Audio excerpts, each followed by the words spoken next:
ఇంకో పాయింట్ ఏంటంటే మొన్న మీ వీడియోలో వింటూ రజోగుణం గురించి ఆహారపు అలవాట్లు క్రైస్తవులు బాగోవు గనక వాళ్ళు ఎక్కువ తప్పులు చేస్తారని కరుణాకర్ చెప్పాడు మీరు మొన్న అడిగినప్పుడు. నాకు బాధ వేసింది అది మీరు ఎందుకు ఖండించలేదని. ఎందుకంటే ఇప్పుడు కరుణాకర్ కూడా చికెన్ మటన్ తింటాడు కదా. ఆహారపు అలవాట్లు అంటే ఏంటి వాళ్ళ దృష్టిలో? ఆహారపు అలవాట్లు మీరు కూడా మటన్ తింటారు కదా, చికెన్ తింటారు కదా, మీరు పాపాలు చేసేస్తున్నారా తిన్నందుకు?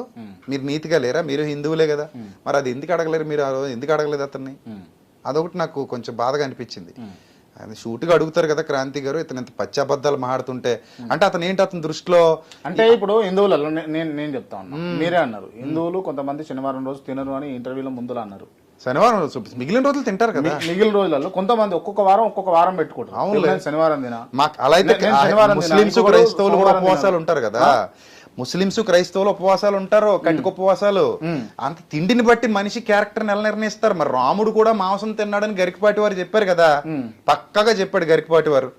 అద్భుతమైన వ్యక్తి ఆయన, నాకు చాలా ఇష్టం గరికపాటి. కొంతమంది ఇప్పుడు హిందువులలో దాని ప్రకారం మరి కరుణాకర్ గరికపాటి గారి మాటల ప్రకారం రాముడు మాంసం తిన్నాడంటే మరి మాంసం తిన్నందుకు రాముడిని కూడా చెడ్డోడు అంటాడా ఈ కరుణాకర్ గారు? మీరు ఆ రోజు ఖండించాలి కదా, మీరు ఖండించలేదు. అది కొంచెం నేను బాధపడ్డాను ఆ రోజు. మొన్నే మీ వీడియో చూశాను నేను, మీ ఇద్దరు మాట్లాడుకున్నది. ఇదేంటి క్రాంతి గారు ఖండించలేదు? తిండికి మనిషి క్యారెక్టర్ కి సంబంధం ఏంటి? ఆహారపు అలవాట్లను బట్టి క్యారెక్టర్ మారిపోద్దా? మారదు కదా. మీరు మటన్ తింటారు, నేను చికెన్ తింటాను. I like very much. నాకు ఇక్కడ బావర్చి బిర్యానీ అంటే చాలా ఇష్టం, తింటాను. తిన్నంత మాత్రం నేను క్రూరుని అయిపోయి భయంకరుని అయిపోయి విచక్షణ జ్ఞానం కోల్పోయి ఎవరి మీద పడితే వాళ్ళ మీదకి పోతామా? సరే సరే ఓకే రైట్. ఇప్పుడు మనం ఇందాక కలవర సతీష్ గురించి మాట్లాడినాం కదా. ఇప్పుడు క్రిస్టియానిటీలో కావాలని చెప్పేసి ఒకరు ఎదగడం కోసం ఇంకొకరిని తొక్కుతారు అన్న మాటని మీరు ఏకీభవిస్తారా? అన్ని చోట్ల ఒకడు ఎదగడం కోసం ఇంకొకరిని తొక్కేవాడు ఉంటాడు. అది వాడి క్యారెక్టర్ మీద డిపెండ్ అయి ఉంటది. అది it's depend on his character. Okay, KA Paul ఎవరైనా తొక్కిర్రా? తొక్కబడ్డా నాకు తెలియదు మరి. అది కేఏపాల్ చాలా గొప్పగా చేసేవాడు అని విన్నాను. కానీ ఈ మధ్య కాలంలో జోకర్ అంటే జోకర్ దిగుతలేరు ఎవరైనా. జోకర్ గా చిత్రీకరించారు ఇంకా ఆయన్ని. ఆయన చేసే పనులు కూడా క్రిస్టియానిటీలో ఉన్న వాళ్ళు రోడ్ల మీద వేయటాలు. క్రిస్టియానిటీలో ఉన్న వాళ్ళు చిత్రీకరించారా లేకపోతే ఆయన వర్తే అంటారు? నాకు అది తెలీదు, నాకు హిస్టరీ తెలియదు, ఆయన బ్యాక్ హిస్టరీ ఏం జరిగిందో కూడా తెలియదు. మీలాగే నేను మీడియాలో చూడడం తప్ప. మీరు ఏమైనా చెప్తే తెలుసుకుంటాను, నాకు తెలియదు. అంటే ఆయన వర్తేనా అట్లా అట్లా కావడానికి? ఆయన కేఏపాల్ ను జోకర్ అనడానికి ఆయన వర్తే అంటారా? అంటే ఆ కామెడీ వీడియోలు అలా ఉన్నాయి మరి. ఆ వీడియోని బట్టి అంటున్నారు. అనొచ్చని నేను ఎందుకు అంటాను? నాకేంటి పని? నేను అన్న అలాగా ఎవరిని నేను అలా బ్లేమ్ చేయను, అది వాళ్ళ ఇష్టం. కానీ చేసే పనులు బాగాలేదు, నాకు నచ్చలేదు. నా దృష్టిలో బ్రదర్ అనిల్ మంచి వ్యక్తి, నాతో బాగానే ఉంటాడు, ఆయన మాట్లాడుతుంటారు. మంచి వ్యక్తి. Okay right. ఓకే, ఇంటర్వ్యూలో చాలా అంశాల మీద చర్చించినాం. మరో ఇంటర్వ్యూలో మళ్ళీ కలుద్దామన్నా. Thank you so much. Thank you. And interview close చేసే ముందు నేను కొంతమంది పేర్లు చెప్తా, వాళ్ళకి సంబంధించి మీరు ఓన్లీ 1 వర్డ్ ఆన్సర్ ఇవ్వాల్సి ఉంటుంది. రైట్? ఓకే. ముందుగా రాధా మనోహర్ దాస్. మత పిచ్చి పట్టి సమాజాన్ని పాడు చేస్తున్నటువంటి ఒక చీడపురుగు ఆయన. కరుణాకర్ సుగుణ. హైందవ సహోదరుల్ని దారి తప్పిస్తూ తన స్వలాభం కోసం వాళ్ళకి ఏ మేలు చేయకుండా వాళ్ళను రెచ్చగొట్టి ఉన్మాదులుగా మార్చే ప్రయత్నంలో ఈయన లాభం పొందుకుంటూ ముందుకు పోతున్నటువంటి వ్యక్తి బ్రదర్ అనిల్. ఆయన ఒక క్రైస్తవ సువార్థికుడు. బ్రదర్ షఫీ మంచి వక్త. లలిత్ కుమార్. నాకు ఆయనతో పరిచయం లేదు, కానీ ఒకనొక టైంలో చాలా రోజుల క్రిందట ఏదో వీడియో చూసి నన్ను అప్రిషియేట్ చేయడానికి ఎప్పుడో ఫోన్ చేశాడు లాంగ్ ఎగో అని మాత్రం తెలుసు. ఆయనతో నాకు పరిచయం లేదు, ఆయన మీద కామెంట్ చేయడానికి. ఎప్పుడైనా మీరు మా ఇద్దరికి కలిపి ఏమైనా చర్చ వేదిక ఏర్పాటు చేస్తే అప్పుడు చూద్దాం. ఇప్పుడే చేస్తాం. దేని మీద ఏర్పాటు చేస్తారు చర్చా వేదిక? జస్ట్ మాట్లాడదాం అంతేనా? పెట్టండి అయితే. ఓకే కదా, మీకేం అభ్యంతరం లేదు అసలు ఏముండదు. ఇప్పుడు ఈ కాల్ చేసే ముందు నేను ప్రేక్షకులు చెప్తా ఉన్నా, లాస్ట్ టైం ఇట్లా సిచ్యువేషన్ రాలే, కాకపోతే కల్పించుకొని చేసినాము. విజయ్ కుమార్ గారు ఉన్నప్పుడు ఒక వ్యక్తి కాల్ చేసిండు నాకు. కాల్ చేసి మీరు అడిగి చేసిరా అడగకుండా చేసిరా, ఆ వ్యక్తికి సమాధానం ఇది. అడిగి చేశారా? అడిగే చేసా. ఇప్పుడు అడగకుండా చేస్తున్నారా? మిమ్మల్ని అడిగినా కదా, మీకు అర్థం కాలేదా నేను చెప్పింది? అర్థమైంది, ఇప్పుడు అర్థమైంది. విజయ్ కుమార్ గారిని అడిగి చేశారా లేదా అని చెప్పారు. అడిగిండు ఆయన, అడిగే చేసిన. ఓకే, సో ఇప్పుడు కూడా మిమ్మల్ని అడిగే చేస్తాను. నేను ముందే చెప్పాను కదా మీకు, నాకు ఎవరినైనా కలుపుకోండి, నాకు అభ్యంతరాలు లేవు. ఓకే, మీరు కరుణాకర్ని కలిపినా నాకు అభ్యంతరం లేదు, రాధా మనోహర్ గారిని గ్రూపులోకి తీసుకున్నా, డైరెక్ట్ మమ్మల్ని అందరినీ కూర్చోబెట్టి మీరు ఇలాంటి చర్చ వేదిక పెట్టినా నాకు అభ్యంతరం. తప్పకుండా రానున్న రోజుల్లో చేద్దామండి అది.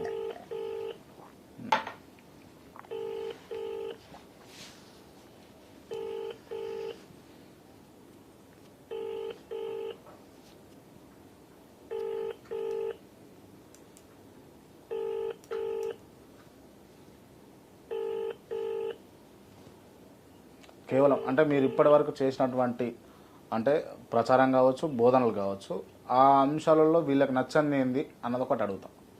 అడగండి, నాకు నచ్చనే ఉంటాయి మరి అందులో, నేను కూడా చెప్తాను అప్పుడు. లలిత్ గారు ఫోన్ లిఫ్ట్ చేయడం లేదు,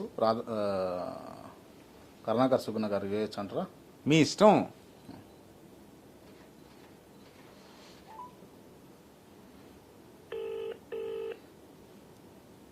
రైట్, ఇంటర్వ్యూ అయిపోయి ఒకవేళ కాల్ చేస్తే మాట్లాడదాం.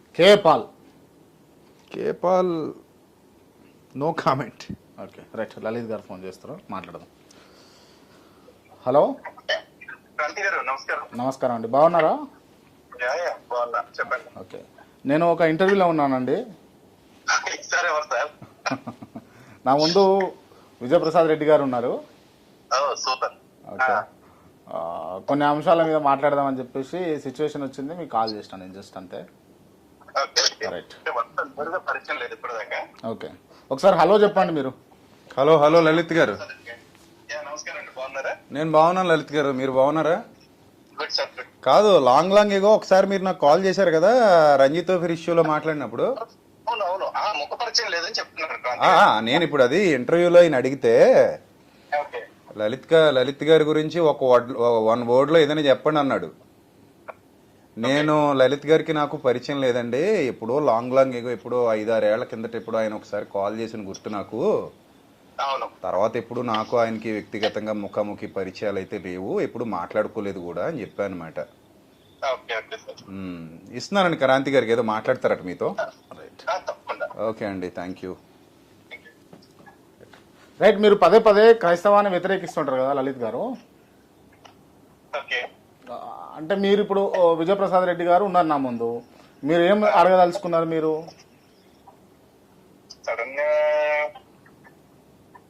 సరే, ఇంతవరకు ఆయన చేసినటువంటి బోధనలు కావచ్చు, ప్రచారాలలో కావచ్చు, మీకు నచ్చని అంశం ఏంది?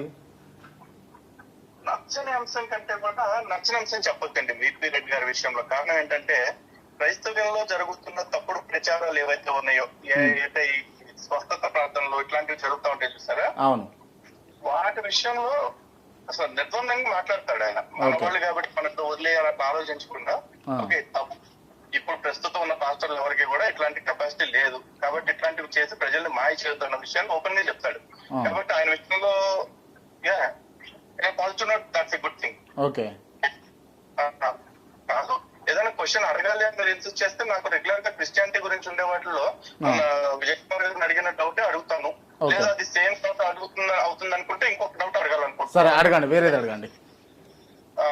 వారికి అభ్యంతరం లేదా అనుకోండి, నాకు అభ్యంతరం లేదు, నేను కూడా ఏదైనా అడగాలంటే లేదు అని అంటున్నాడు. నేను కూడా ఏదైనా అడగాలంటే అడుగుతాను. తను కూడా ఇంకో ప్రశ్న అడుగుతాడు ఈ ప్రశ్న తర్వాత. రైట్ రైట్, ఓకే చెప్పండి. వాయిస్ నాకు సరిగా వినిపించట్లేదు, అది దానికి ఏదన్నా మీరు మాట్లాడేది వచ్చిన స్పష్టంగా వారిది రావట్లా. ఓకే, ఇప్పుడు ఓకేనా మీకు? మీరు ప్రశ్న అడగండి, దాని తర్వాత మీకు ఫోన్ ఇస్తా. విజయప్రసాద్ రెడ్డి గారు, ఇప్పుడు యేసుక్రీస్తు వారు చనిపోయారు శిలువ పైన ప్రజల పాపాల నిమిత్తం అని చెప్పేసి చెప్తారు కదా, అది ఏ ప్రజల యొక్క పాపాల నిమిత్తం? అంటే క్రీస్తు పుట్టక ముందు ఉన్న ప్రజల పాపాల నిమిత్తమా, లేకపోతే ఇప్పుడు రాబోయే తరాల పాపాల నిమిత్తమా? మీకు అర్థమైందా ప్రశ్న? అర్థమైంది. రైట్, సమాధానం చెప్పండి మీరు. లలిత్ గారు చాలా సంతోషం అండి, మంచి క్వశ్చన్ అడిగారు. యాక్చువల్లీ మా బిలీఫ్ ఏంటంటే, మనిషి చనిపోయినంత మాత్రాన వాడు మాయమైపోతాడు, ఇంకా అంతర్ధానం అయిపోయాడు ఉండడని కాదు. మనిషి చనిపోయిన తర్వాత కూడా వాళ్ళ ఆత్మలు పరదైసులో ఉంటాయనేది మా బిలీఫ్. సో యేసుప్రభు వారు వస్తారన్న సంగతి పరదైసులో ఉన్న వాళ్ళకు కూడా తెలుసు కాబట్టి మోషే, ఏలియాలు మరలా రూపాంతర కొండ మీదకి వచ్చి ఆయన నిర్గమమును గూర్చి మాట్లాడారని ఆల్రెడీ సువార్తల్లో ఉంది. అంటే పరదైసులో ఉన్న వాళ్ళు కూడా యేసుప్రభు వారి కోసం ఎదురు చూస్తున్నారు, ఆయన నిర్గమం కోసం ఎదురు చూస్తున్నారు అనేది మా బిలీఫ్. సో అంతకు ముందున్న వాళ్ళైనా ఆ తర్వాత ఉన్న వాళ్ళైనా మనస్సాక్షిని బట్టి తీర్పు తీర్చబడిన వాళ్ళైనా, ధర్మశాస్త్ర ప్రకారంగా తీర్పు తీర్చబడే వాళ్ళైనా, రాబోయే తరాల్లో ఉన్న వాళ్ళు ఈ బిలీఫ్ని ఎవరైతే నమ్ముతారో వాళ్ళైనా, లోక సర్వమానవాళి కొరకు కూడా ఆయన ప్రాణం పెట్టాడు అనేది మా విశ్వాసం. అంటే దీనికి బైబిల్ నుంచి ప్రమాణం ఏమిటి సార్? ఇదే ప్రమాణం, నేను చెప్పాను కదా, బైబిల్లో ఉన్నదే. బైబిల్లో మోషే గారు వచ్చి నిర్గమమును గురించి మాట్లాడారు. ప్రవక్తలందరూ యేసుక్రీస్తు కోసం ఎదురు చూశారు, ప్రవచించారు. అయితే ఇక్కడ ఒక చిన్న విషయం సార్, కొత్త నిబంధనలో యేసుక్రీస్తు వారు శిలువ మరణం పొందారన్న విషయం ఉంది. అవును, పాత ఎక్కడ కూడా శిలువ మరణం పొందుతారు అన్న విషయం ప్రస్తావన ఎక్కడ లేదు. మరణం పొందుతారని ఉంది కదా, మరణం పొందుతారని ఉన్న తర్వాత సిలువ మీద లేకపోతే ఇంకోలాగా ఆ అవసరం ఏముంది మనకి? అదే పాత నిబంధనలో ఎక్కడైనా సరే యేసుక్రీస్తు వచ్చి తన రక్త ప్రోక్షణ ద్వారా ప్రజలందరినీ పాపాల నుంచి విముక్తులు చేస్తారన్న విషయం ఎక్కడ ప్రస్తావించారు? ఉంది చాలా చోట్ల ఉంది. ఎక్కడంటే యెషయా గ్రంథంలో కానివ్వండి, అంటే మీరు తర్వాత మన ఇద్దరం కలిసినప్పుడు మీకు ఇంకా డెప్త్ క్లియర్ ఎక్స్ప్లెనేషన్ ఇస్తాను. యెషయా గ్రంథంలో కానివ్వండి, ప్రవక్తల గ్రంథాల్లో కానివ్వండి, రక్తం చిందింపబడకుండా పాప క్షమాపణ జరగదు అనే విషయాలు చాలా చోట్ల ఉన్నాయి. అంటే మీరు చూసి ఉండకపోవచ్చు మేబీ. అంటే ఇప్పుడు సృష్టి ప్రారంభమయ్యి ఎన్ని సంవత్సరాలు అయ్యి ఉండొచ్చు క్రైస్తవ్యం ప్రకారం? అంటే మీరు ఒక దాంట్లోంచి ఒక దాంట్లోకి వెళ్ళిపోతున్నారు. ఇది రిలేటెడ్ చాలా సంవత్సరాలు అవుతుందండి, కొన్ని కోట్ల సంవత్సరాలే అవుతుంది. అంటే అన్ని కోట్ల సంవత్సరాల నుంచి మనుషులు ఉన్నారు కదా. అంటే మనుషులు సృష్టి తయారు క్రమం మొదలైన దగ్గర నుంచి మనుషులు ఉన్నారని లేదు బైబిల్లో. ఓకే, మనుషులు పుట్టి ఎన్నాళ్ళైందని మరి బైబిల్ ప్రకారం? మనుషులు పుట్టి ఎన్నాళ్ళయింది అనే దానికి క్లియర్ ఎవిడెన్స్ ఏమీ లేదండి. ఒక రకంగా చెప్పాలంటే ఒక ఎస్టిమేటెడ్ లెక్కలు తప్పితే పక్కాగా ఇన్ని సంవత్సరాల నుంచి మనుషులు ఉన్నారు అని ఎక్కడా లేదు కదా, ఒక క్లియర్ రెఫరెన్స్ లేదు కదా. మనం వేసుకునే ఎస్టిమేషన్స్ అంతే, ఆదాం దగ్గర నుంచి ఇన్ని వేల సంవత్సరాలు ఎస్టిమేషన్స్ తప్పితే. ఆదాం నుంచి యేసుక్రీస్తు దాకా చూసుకున్నట్లయితే సుమారు ఒక 40,000 సంవత్సరాలు, సుమారు ఒక 4,500 సంవత్సరాలు. ఆ తర్వాత యేసుక్రీస్తు వారు వచ్చిన కాడి నుంచి ఇప్పటికి 2,000 సంవత్సరాలు, అంటే ఒక 6,000-6,500 సంవత్సరాల మధ్య ఉంటాం. అంటే యేసుక్రీస్తు వారు ప్రజల పాపాలను తొలగించడం కోసం 4,000 సంవత్సరాల తర్వాత ఎందుకు రావాల్సి వచ్చిందండి? దేవుని చిత్తం అంటాను నేను. ఇప్పుడు పాపాలు తొలగించడం కాన్సెప్ట్ కాదు అక్కడ. మీకు అసలు కాన్సెప్ట్ అర్థం కాల. పాత నిబంధనలో ఆల్రెడీ చనిపోయిన నీతిమంతులు ఎవరైతే ఉన్నారో వాళ్ళందరూ ధర్మశాస్త్ర ప్రకారంగా నీతిమంతులుగా దేవుని చేత తీర్పు తీర్చబడి పరదేశంలో ఉన్నారు. ప్రక్షాళన ఒక్కటే ఆగిపోయింది వాళ్ళకి, అంతే. ఆల్రెడీ వాళ్ళు సెలెక్టెడ్ అయ్యారు. ప్రక్షాళన జరిగిన తర్వాత డైరెక్ట్ పరలోకానికి వెళ్ళిపోతారు వాళ్ళు. సో ఇప్పుడు నేను ఏమంటానంటే ఇక్కడున్న వాళ్ళే కాదు, అంటే నా బిలీఫ్ ప్రకారంగా ఇక్కడ ఒక చిన్న కాన్ఫ్లిక్ట్ ఆఫ్ ఇంట్రెస్ట్ వస్తుంది. కారణం ఏంటంటే కొత్త నిబంధన ఏం చెప్తున్నారంటే ఎవరు ఏం చేసినా పర్లేదు, ప్రభువుని నమ్ముకున్న తర్వాత. తప్పు. ఇప్పటివరకు క్రాంతి గారికి అదే చెప్పాను నేను. ఎవరు ఏం చేసినా పర్లేదు, పరలోకం పోతారు అనే బోధ బైబిల్లో ఎక్కడా లేదు. ఇంకా గట్టిగా మాట్లాడితే, నేను ఇందాక క్రాంతి గారితో మాట్లాడుతూ అదే చెప్పా, శ్రీకృష్ణుడి నామస్మరణ చేసినందుకు జరాసంధుడు, లేకపోతే అతని మేనమామ శిశుపాలుడు, ఇలాంటి వాళ్ళందరూ హరినామస్మరణ చేసినందుకు మారు మనస్సు లేకపోయినా స్వర్గానికి పోయారు వాళ్ళు. మంచోళ్ళు కాదు వాళ్ళు, దుర్మార్గులు వాళ్ళు. ఆయన వాళ్ళ బతుకులు మారలేదు, వాళ్ళ జీవితాలు మారలేదు, వాళ్ళు ఏం మంచి పనులు చేసి సావలేదు, జీవితం అంతా చెడ్డగా బతికారు. హరి అని కూడా మంచి మనసుతో అనలేదు. ఓరి హరి అసుర వైరి అని తిడతారు వాళ్ళు.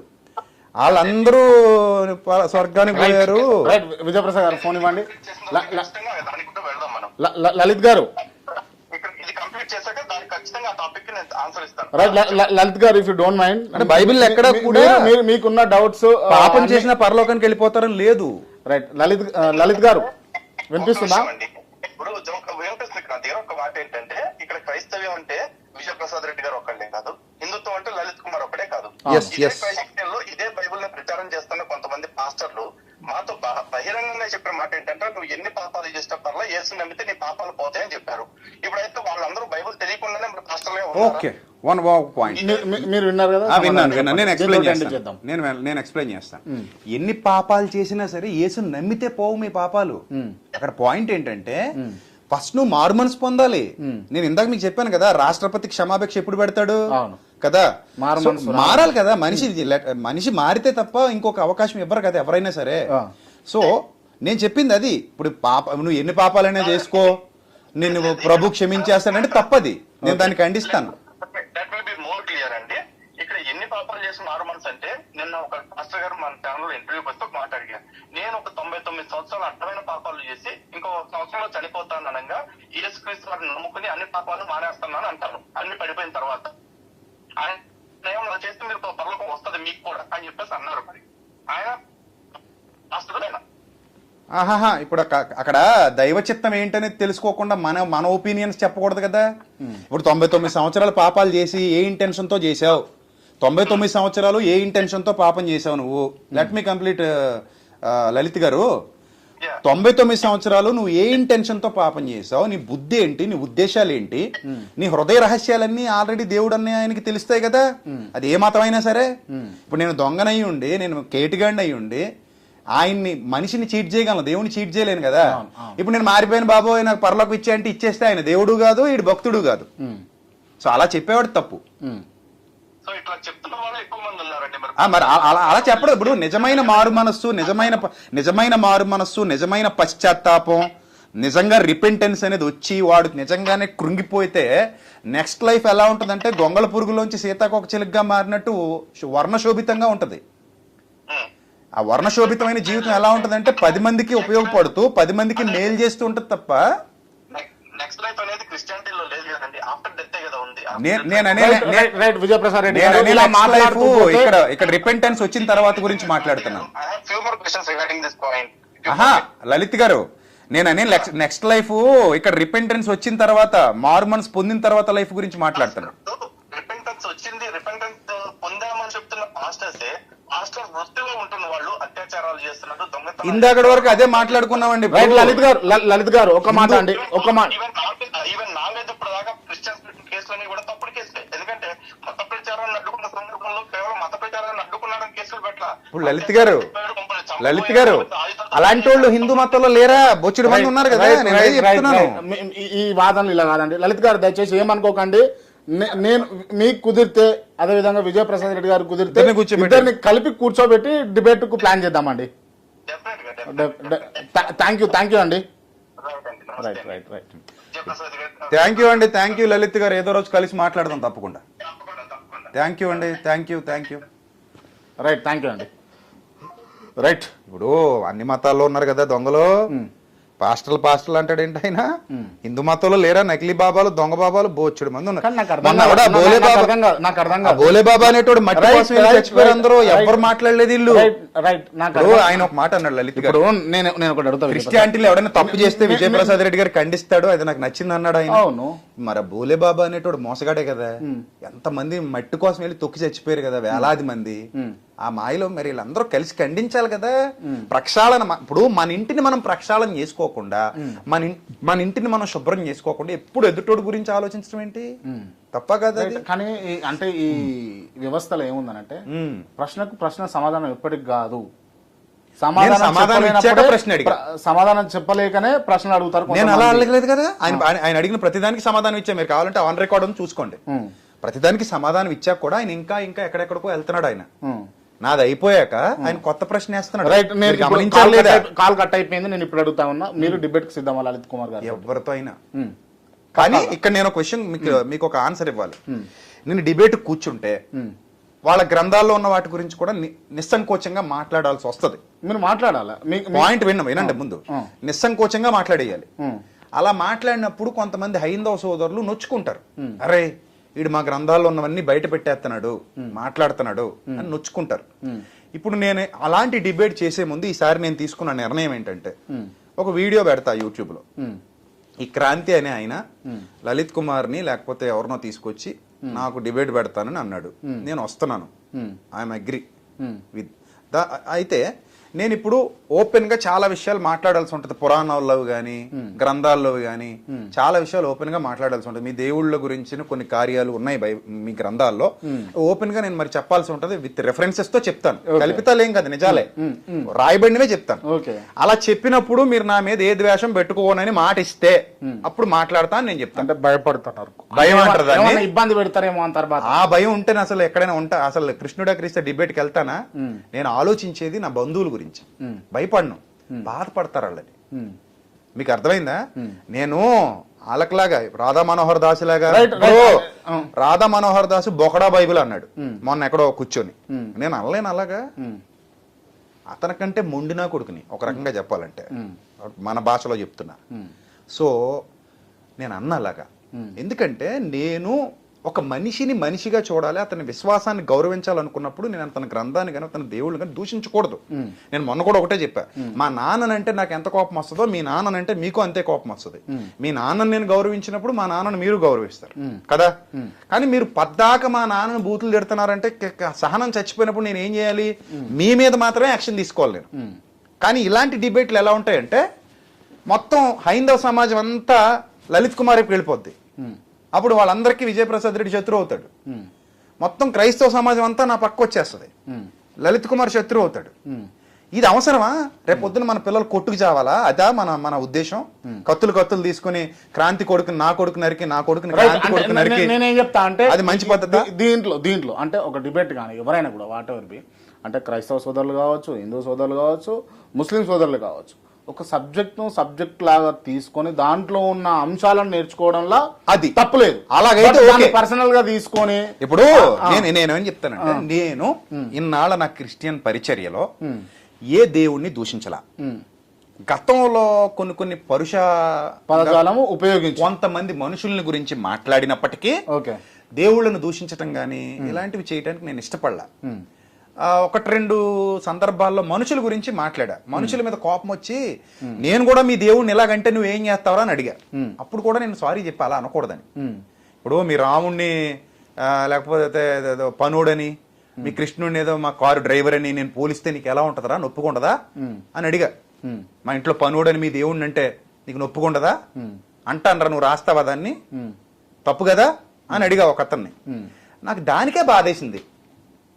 అలా అనుండాల్సింది కాకుండా తప్పురా బాబు అలా అనకూడదు, వాడేదో గడ్డి తిన్నాడని నేను మళ్ళీ అంత పౌరుషంగా మీ దేవుడిని నేను ఇలాగంటే నువ్వేం చేస్తావని అడగటం తప్పే కదా అని నేను రియలైజ్ అయ్యి సారీ చెప్పాల్సిన పరిస్థితి వచ్చింది. ఎవరు నన్ను అడగలా, నా అంతటి నేనే ఫేస్బుక్ లో పోస్ట్ పెట్టా.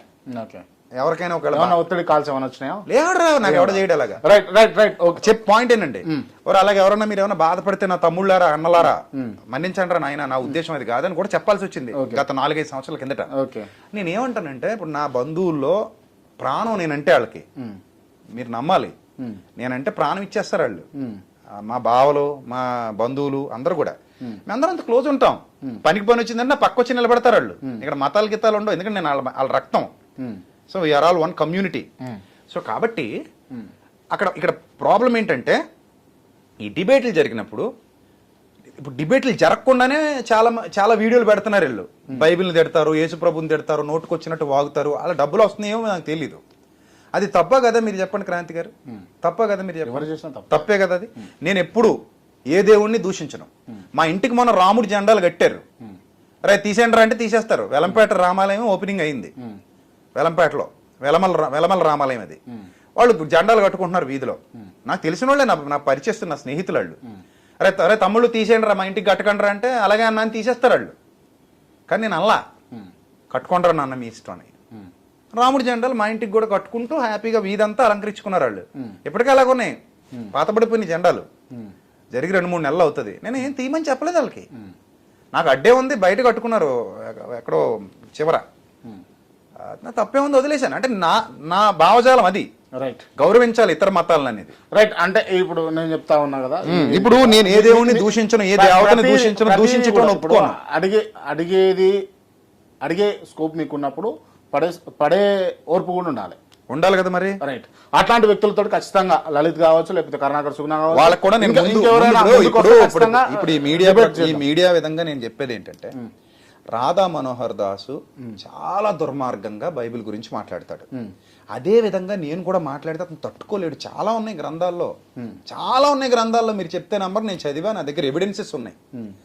అవన్నీ నేను ఓపెన్ గా మాట్లాడేస్తే వాళ్ళు తట్టుకోలేరు. నేను ఇప్పుడు రాధా మనోహరం దృష్టిలో పెట్టుకుని నేను 4 గ్రంథాల గురించి మాట్లాడితే, మంచోళ్ళు చాలా మంది హైందవ సోదరులు ఉన్నారు, వాళ్ళు ఏం పుస్తకాలు వేసి చదవరు, వాళ్ళు ఏదో వాళ్ళ భక్తాలు చేసుకుంటారు. వాళ్ళ మనోభావాలు దెబ్బతింటాయి, వాళ్ళు హట్ అవుతారు. ఓకే, అప్పుడు మన దేశంలో మనం బతకటానికి అది ఉపయోగపడదు. ఇప్పుడు నేను కరుణాకర్తో కూడా గతంలో ఒకటే చెప్పా, నా కొడుకు వచ్చి నీ కొడుకుని నరికి, నీ కొడుకు వచ్చి నా కొడుకుని నరికి, అదా మనం సృష్టించాల్సిన భావి భారతం. భారతదేశం నా మాతృభూమి, భారతీయులందరూ నా సహోదరులు. చిన్నప్పుడు ప్రతిజ్ఞ చేశాం. అది ముస్లిం అయినా హిందూ అయినా ఎవరైనా ఒకటే. నువ్వు రోడ్డు మీద వెళ్ళిపోతుంటావు, లారీ గుద్దేస్తుంది, రక్తపు మడుగులో పడి కొట్టుకుంటుంటావు. నీ మతం ఓడే రావాలి. అప్పుడు వస్తాడా? రాడు. హిందూ ముస్లిం వస్తాడు, ఏం చేస్తావు? క్రిస్టియన్ వస్తాడు, ఏం చేస్తావు? నీకు రక్తం అవసరం, హిందూ రావాలని కోరుకుంటావా? అప్పుడు ఎవడొస్తే ఆడే దేవుడు.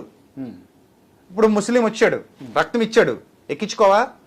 హిందూ వచ్చాడు, రక్తం ఇస్తాడు, ఎక్కించుకోవా? క్రిస్టియన్ వచ్చాడు, రక్తం ఇస్తాడు, ఎక్కించుకోవా? లోపలికి వెళ్ళక డాక్టర్ ఉన్నాడు, ఆ డాక్టర్ ఏ మతమో ఎవడికి తెలీదు, కానీ ప్రస్తుతానికి నీకు అతనే దేవుడు, దేవుని స్వరూపంలో ఉన్నాడు. హిందూ అయి ఉండొచ్చు, ముస్లిం అయి ఉండొచ్చు, క్రిస్టియన్ అయి ఉండొచ్చు, జైనుడు అయి ఉండొచ్చు, సిక్ అయి ఉండొచ్చు, బుద్ధిస్ట్ అయి ఉండొచ్చు, ఏ మతాన్ని నమ్మని నాస్తికుడు అయి ఉండొచ్చు, ఎథిస్ట్ అయి ఉండొచ్చు, భగత్ సింగ్ లాగా. భగత్ సింగ్ ఎవరిని ఏ దేవుడిని నమ్మలా. సో కాబట్టి మరి ఏం చేస్తావు? అక్కడ నీకు మత ప్రస్తావన అభివృద్ధికి, మానవత్వానికి, మంచితనానికి, సహాయానికి పనికిరాదు. రైట్. సో కాబట్టి మతాల పేరుతో దూషించడం మానేయండి. Right right okay. ఈ ఇంటర్వ్యూ క్లోజ్ చేసే ముందు మనం ఎక్కడ ఉన్నాం అంటే వన్ వర్డ్ ఆన్సర్లో ఉన్నాము. Okay right. ఇప్పుడు కేపాల్ ఒక గొప్పగా వెలిగి ఆయన చేయాల్సిన గొప్ప పనులు చాలా ఉన్నాయి. విదేశాల నుంచి డబ్బు తేగలిగే సామర్థ్యం ఆయన దగ్గర ఉంది. అది తెచ్చి ప్రపంచానికి, సమాజానికి మంచి చేయకుండా ఒక నియోజకవర్గానికో ఒక ప్రాంతానికో పరిమితం అయిపోయి రాజకీయాల్లోకి వెళ్ళి తప్పు చేశాడు అనేది నా అభిప్రాయం. ఓకే. వైఎస్ జగన్మోహన్ రెడ్డి మంచి నాయకుడు అని అభిప్రాయం. షర్మిల మంచి నాయకురాలు. కేసీఆర్ మంచి నాయకుడు, గొప్ప నాయకుడు. రేవంత్ రెడ్డి ఆయన మంచి నాయకుడే. నేను ఎవరినేమన్నా అసలు మీరు ఏం చెప్పినా ఇలాగ చెప్తా. ఎందుకు నాకు అవసరం ఏముంది? అవసరం లేదు కాబట్టి అబద్ధాలు చెప్తా అంటారు. అబద్ధాలే నాకు తెలిసినవే చెప్తా. నాకు అనిపించినవి చెప్తారా, తెలిసినవి చెప్తారా? మీకు అనిపించినవి చెప్తారా, తెలిసినవి చెప్తారా? అనిపించినవే చెప్తా అంతే. తెలిసినా కొన్ని పబ్లిక్ లో మాట్లాడకూడదు, అది సంస్కారం కాదు అది. ఇప్పుడు రైట్, ఈ ఇంటర్వ్యూ మొత్తం జరిగిపోయింది కదా, ఇందులో ఏమన్నా అబద్ధాలు కానీ లేకపోతే దాచిపెట్టడాలు కానీ ఉన్నాయా? ఇంటర్వ్యూలో ఏమీ అబద్ధాలు చెప్పలేదు. దాచిపెట్టేమా? మీరు మనుషుల గురించి అడిగినప్పుడు మాత్రం నేను వాళ్ళలో చూసిన పాజిటివ్ కార్నర్ మాత్రమే చెప్తా, నెగిటివ్ చెప్పను. కానీ మీరు మతోన్మాదుల గురించి అడిగినప్పుడు మాత్రం అది ఉన్మాదం. అది ఏ మతమోడైనా సరే మతోన్మాదం ఉండకూడదు. నేను దాన్ని ఇష్టపడను. రైట్. అమ్మతేజ ఒక అబద్ధాన్ని నమ్మి ముందుకు పోతున్న వ్యక్తి, డబ్బు కోసం అనుకుంటారు. విజయప్రసాద్ రెడ్డి మీరేమనుకుంటున్నారు? అదే ఇంతసేపు మాట్లాడారు కదా. విజయ్ కుమార్ మంచి వ్యక్తి. కిరణ్ పాల్ మంచి వ్యక్తి. క్రాంతి మంచి వ్యక్తి. రైట్. నన్ను అడిగింది కదా విజయప్రసాద్ రెడ్డి మంచి వ్యక్తి. థ్యాంక్ యూ అన్న, thank you so much. Thank you.